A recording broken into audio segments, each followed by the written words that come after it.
वरहमतुल्लाहि वबरकातुहू। उम्मीद है कि आप सब बच्चे अल्लाह ताला के फजल करम से बखैर आफियत से होंगे। बच्चों, जैसे कि आप जानते हैं हम chapter 12 algebraic expression and identities पढ़ रहे हैं आज। इसमें से हमने एक्सरसाइज 12.1 जो है वो हमने पिछले लेक्चर में कंप्लीट की थी। तो आज हम एक्सरसाइज 12.2 के हवाले से आज हम इस लेक्चर में डिस्कशन करेंगे। तो यहाँ पे जो हमारा टॉपिक आज का है वो है multiplication of monomial with monomial. ठीक है, तो मोनोमियल आप जानते हैं कि मोनोमियल हम किसे कहते हैं कि हमने ये पहले ही पढ़ा है। ठीक है, an expression which contains only one term is called monomial. ठीक है, तो आज हमें क्या करना है, आज हमें इसका मल्टीप्लिकेशन करना सीखना है। तो पिछले लेक्चर में हमने क्या सीखा था, addition and subtraction of expressions. तो इसमें हम आज ये जो मोनोमियल मल्टीपल विद मोनोमियल सीखेंगे। ठीक है, तो एक बात यहाँ पे आप याद रखिए, जब हम मोनोमियल को मोनोमियल के साथ मल्टीपल करते हैं तो आंसर हमें मोनोमियल ही आता है। ठीक है, ये आप यहाँ पे याद रखिए कि जब हम मोनोमियल के साथ क्या करते हैं, मल्टीपल करते हैं तो आंसर किस में आता है, मोनोमियल आएगा। ठीक है, तो फॉर एग्जांपल हम यहाँ पे एक एग्जांपल ले लेते हैं। अब हमारे पास दो एक्सप्रेशंस है, एक है x और एक है x क्यूब। ठीक है, तो यहाँ पे हम क्या करेंगे, क्योंकि एडिशन में हम क्या कर रहे थे, अगर हमें x फॉर एग्जांपल हमें x और 2x को क्या करना है, ऐड करना है। ठीक है, तो हम क्या करते थे, सिंपली हम इनके जो कोएफिशिएंट्स थे उनको हम ऐड करते थे, ये जो वेरिएबल्स लिखे थे उनको हम ऐड नहीं करते थे। तो यहाँ पे हम सिंपली क्या करते थे, 2 + 1 that is equal to 3x, यानी वेरिएबल में कोई चेंज नहीं होती थी। लेकिन इन केस ऑफ मल्टीप्लिकेशन यहाँ पे हम क्या करते हैं, फॉर्म में हमारे पास ये दो एक्सप्रेशंस है और हम इनका क्या करेंगे, क्योंकि मोनोमियल ये भी एक टर्म है और ये भी एक टर्म है, तो जब हम x * x क्यूब करेंगे, ठीक है, तो यहाँ पे क्या हमें करना है, यहाँ पे हमें x + x नहीं करना है। ठीक है, तो यहाँ पे आप ये याद रखिए, तो यहाँ पे हमें वो जो लॉज ऑफ एक्सपोनेंशियल पावर्स हमने पढ़ा था, मल्टीप्लिकेशन लॉ वहाँ पे जो हमने पढ़ा था a⁻m * a⁻n वो होता है बराबर a⁻m + n के बराबर। ठीक है, तो यहाँ पे v लॉ हम अप्लाई करेंगे। ठीक है, यहाँ पे क्या है, यहाँ पे ये जो बेसिस होंगे वो हम कॉमन निकालते हैं, सेम बेसिस जो है उनको कॉमन निकालते हैं, उनके जो पावर्स होते हैं उनको क्या करते हैं, हम ऐड करते हैं। ठीक है, तो यहाँ पे जब उनका मल्टीपल करेंगे तो आंसर क्या आएगा, x * x x होगा, लेकिन इनके जो पावर्स होंगे उनका हम क्या करते हैं, ऐड करते हैं। तो इनके पावर्स क्या है, इसका पावर 1 है और उसका पावर 3 है दूसरी टर्म का, तो इसका आंसर आएगा x⁴। ये है इसका क्या, मल्टीपल। ठीक है, तो ये भी मोनोमियल था और ये भी आंसर भी किसमें आ गया, मोनोमियल में ही आ गया। ठीक है, तो अब इसकी जो एक्सरसाइज है, ठीक है, एक्सरसाइज में क्या हमें करना है, ये हमें सीखना है कि मोनोमियल के साथ हम मल्टीपल कैसे करते हैं। ठीक है, तो देखिए अब हम एक्सरसाइज 9.2 में जो क्वेश्चन दिए गए हैं उनको हम सॉल्व करने की कोशिश करेंगे। ठीक है, तो क्वेश्चन नंबर 1 के आपकी टेक्स्ट बुक पे आप देखिए, पेज नंबर 155 है, find the product of the following pairs of monomials. ठीक है, यहाँ पे नीचे क्या दिए गए हैं, पेयर्स ऑफ मोनोमियल्स दिए गए हैं, हमें क्या करना है, मल्टीपल करना है। तो पार्ट नंबर 1 के आपके पास 4, 7p। ठीक है, दो एक्सप्रेशन हमारे पास है, हमें क्या करना है, मल्टीपल करना। तो कैसे करेंगे, तो सिंपली हम क्या लिखेंगे 4 * 7p। ठीक है, लेकिन यहाँ पे सिस्टमैटिक वे में हम इस तरह से करेंगे, यहाँ पे जो कोएफिशिएंट्स और कांस्टेंट टर्म्स होंगे उनको हम अलग से मल्टीपल करेंगे और जो यहाँ पे वेरिएबल्स होंगे उनको हम अलग से मल्टीपल करेंगे। ठीक है, तो यहाँ पे क्या है, यहाँ पे ये कांस्टेंट टर्म है और ये कोएफिशिएंट है, तो कैसे लिखेंगे 4 * 7। ठीक है, तो वेरिएबल क्या है यहाँ पे p, इसको अलग से लिखेंगे। ठीक है, तो 4 * 7 = 28 * p, ये इसका आंसर होगा। ठीक है, इस तरह से एक और पार्ट कर लेते हैं, पार्ट नंबर 5 आपकी इसी क्वेश्चन के हवाले से। तो क्या है, 4p³ -3p। ठीक है, इसको हम कैसे करेंगे, शाबाश, 4p³ * -3p। ठीक है, तो यहाँ पे कोएफिशिएंट्स क्या है, यहाँ पे 4 कोएफिशिएंट है। ठीक है, वहां पे कोएफिशिएंट क्या है, -3। ठीक है, इनका अलग से करेंगे। ठीक है, तो यहाँ पे क्या है, वेरिएबल दैट इज p³ और वहां पे क्या है, p है। ठीक है, अब आसान होगा ये, 4 × 3 = 12 प्लस माइनस। ठीक है, अब यहाँ पे क्या है, वही है a⁻m * a⁻n, इसका आंसर कैसे आएगा, a⁻n + n। ठीक है, तो यहाँ पे हम क्या करेंगे, p को कॉमन निकालेंगे, इनके पावर जो हम क्या करेंगे, ऐड करेंगे। यहाँ पे 3 है और यहाँ पे 1 है, 3 + 1 दैट इज इक्वल टू 4। तो इसका आंसर क्या होगा, -12p⁴। ठीक है, अब इसके जो बाकी पार्ट्स हैं वो आप खुद करेंगे, वो आपके लिए असाइनमेंट होगा। नेक्स्ट क्वेश्चन की तरफ बढ़े। Question number 2, find the areas of rectangles with the following pairs of monomials as their lengths and breadths respectively. क्या करना है हमें, नीचे हमें लेंथ्स और ब्रेड्थ दिए गए, हमें ये जो रेक्टेंगल के लेंथ और ब्रेड्थ दी गई, हमें इनके क्या, हमें इनका एरिया निकालना है, ठीक है। तो पहले हम ये जानने की कोशिश करें हम रेक्टेंगल किसे कहते हैं, ठीक है। थोड़ा बहुत इसको रिवाइज करते हैं। तो रेक्टेंगल किसे कहते हैं, जिसके अपोजिट साइड्स बराबर, ठीक है, जिसके अपोजिट साइड्स इक्वल हो, जिसके ऑल एंगल्स बराबर होते हैं, ठीक है, उसके डायगोनल्स इंटरसेक्ट करते हैं ईच अदर, ठीक है, वो भी इक्वल होते हैं। तो ये थोड़ा बहुत किससे मतलब रेक्टेंगल के मतलब, लेकिन यहाँ पे हमें इस चीज की जरूरत नहीं है। यहाँ पे हमें क्या है, ये जो रेक्टेंगल है असल में इसको हम क्या कहते हैं, इसको हम 2D शेप भी कहते हैं, ठीक है, यानी 2 डायमेंशनल शेप भी कहते हैं। यहाँ हम इसको एक और नाम भी देते हैं plane figure,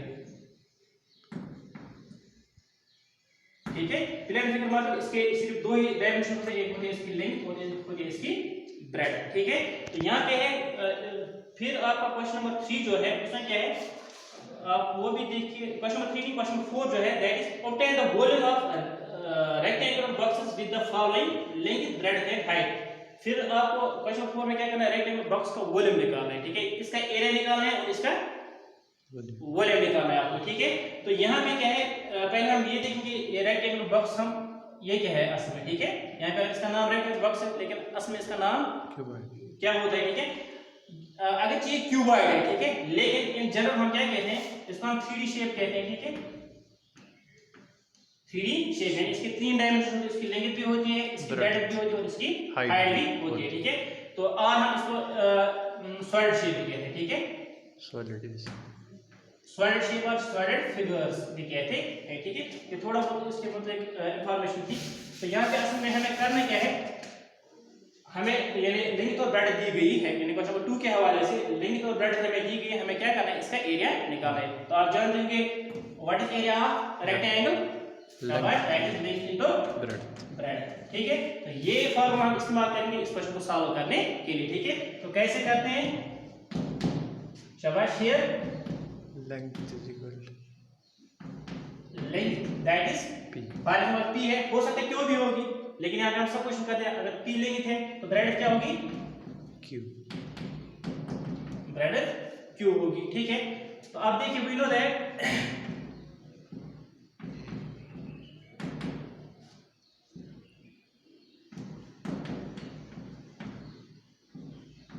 area of rectangle शब्द किसके बराबर होता है, that is length into breadth. शब्द आपके पास नहीं है यहाँ पे, that is p and breadth that is q, तो p into q that is dq, ठीक है, यह है इसका आंसर।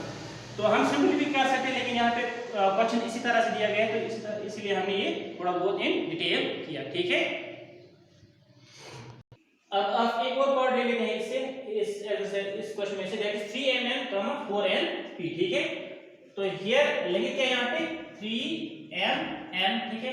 तो ब्रेड्थ क्या है, दैट इज 4np, ठीक है। तो we know that area of rectangle होता है बराबर लेंगे, तो ब्रेड्थ तो लेंगे क्या यहाँ पे, that is 3mm into breadth क्या है, दैट इज 4np, ठीक है। जैसे हमने क्वेश्चन नंबर 1 में किया था, हम यहाँ पे क्या करेंगे, क्वेश्चन को अलग से लिखेंगे 3 into 4, ठीक है।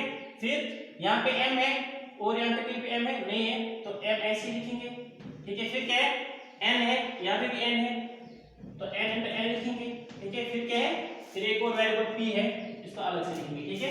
अब आप देखिए 4 3s are 12, m n into n, शाबाश, n raised power 1, n raised power 1, n raised power 2 बन जाएगा, ठीक है, 1 plus 1 और p, ये है इसका आंसर, इसका एरिया ये है, ठीक है। अब बढ़िया क्वेश्चन नंबर 3 की तरफ, that is complete the table of products. यहाँ पे जो नीचे टेबल दिया गया है, हमें क्या करना है, इसमें हमें भरना है, ठीक है। तो यहाँ पे क्या फर्स्ट मोनोमियल जो है वो ये वाला है, ठीक है। तो सेकंड मोनोमियल जो है पोलमियल वो ये है, सॉरी मोनोमियल मोनोमियल, ठीक है। तो अब देखिए हमें क्या करना है, हमें इस मोनोमियल को इस मोनोमियल के साथ क्या करना है, मल्टीप्लाई करना है। तो कैसे करेंगे, 2 2s are 4, ठीक है, x into x that is square, ठीक है। फिर इसी मोनोमियल से हमें मल्टीप्लाई करना है इस दूसरे मोनोमियल के साथ, that is 2 5s are 10 plus minus minus, और यहाँ पे वेरिएबल के साथ है x, ठीक है। अब ये इसी मोनोमियल को हम इस मोनोमियल के साथ क्या करेंगे, मल्टीपल करेंगे, ठीक है। दैट इज 2 3 6, तो यहाँ पे एक x है, वहाँ पे x स्क्वायर है, यानी x रेज़ पावर 1 यहाँ पे, वहाँ पे x रेज़ पावर 2 है, तो ये क्या बनेगा x रेज़ पावर 3, ठीक है। अब इसके जो आगे वाले पार्ट्स हैं वो आप, तो अब देखिए आप यहाँ पे अब हम ये जो दूसरा मोनोमियल है, ठीक है, यहाँ पे इसको आप इन्हीं मोनोमियल के साथ क्या करेंगे, ऊपर वाले मोनोमियल के साथ मल्टीप्लाई करेंगे, ठीक है। ये आ रही है पूरा आपकी टेक्स्ट बुक पे, यहाँ पे बोर्ड पे ये नहीं आ रहा है। तो अब देखिए आप -5 4 5 4 20 -20, ठीक है। फिर यहाँ पे y है, यहाँ पे x है, तो xy लिखेंगे, ठीक है। सॉरी, यहाँ पे क्या -5y को मल्टीप्लाई करना है 2x के साथ, ठीक है। तो ये वाला नहीं है, यार से करना है 5 2 10 प्लस माइनस माइनस, यहाँ पे x है और यहाँ पे y है, तो यहाँ पे x और y अलग अलग से आएगा, ठीक है। तो -5 और -5 दैट इज -+ प्लस 5 5 25, यहाँ पे y है, वहां पे कुछ नहीं, तो यहाँ पे सिर्फ y आएगा, ठीक है।